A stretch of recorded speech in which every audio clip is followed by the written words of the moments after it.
Hi, my name is Amy Saladino. I'm a 44-year-old mother of two. My daughter is 15 and my son is 3. I have had a over 20-year career in corporate operations.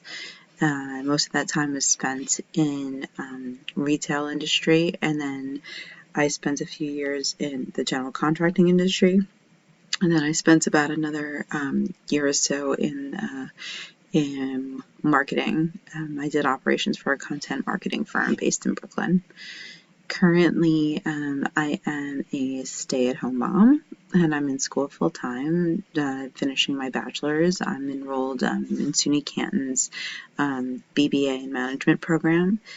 And hopefully going on to get my master's degree once I complete my bachelor's.